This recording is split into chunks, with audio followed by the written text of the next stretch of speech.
আসসালামু আলাইকুম ওয়া রাহমাতুল্লাহি ওয়া বারাকাতুহু। ইন্নাল হামদুলিল্লাহ ওয়া সালাতু আলা রাসূলিল কারীম ওয়া আলা আলিহি ওয়া সাহবিহি আজমাইন।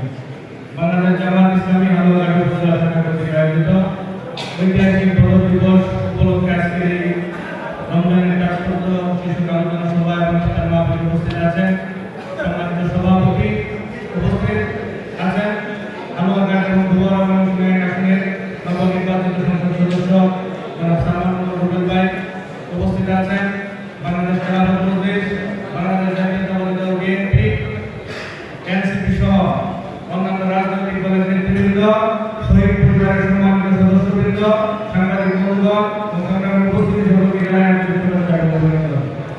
আজকে এই পদক দিবসে আমরা একটি কথা স্মরণ করে দিতে চাই যে আজ থেকে প্রায় 1500 বছর আগে অশান্ত পৃথিবীকে শান্তিময় পৃথিবীতে রূপান্তরিত করেছিলেন জনাবে মুহাম্মদ রাসূলুল্লাহ সাল্লাল্লাহু আলাইহি সাল্লাম। যে শক্তির মাধ্যমে, সেই শক্তি হচ্ছে আল কোরআন। এই রমজান মাসে আল কোরআন নাযিল করা হয়েছে। আল্লাহ পবিত্র কোরআনে ঘোষণা করেছেন, শাহরুল রমাদান আল্লাযী উনজিলা ফীহিল কুরআন হুদাল লিন-নাস ওয়া বায়িনাতিন মিনাল হুদা ওয়াল ফুরকান। এই কোরআন হচ্ছে আমাদের জন্য হেদায়েত, সুস্পষ্ট হেদায়েত, এবং এই কোরআন হচ্ছে সত্য মিথ্যার পার্থক্যকারী।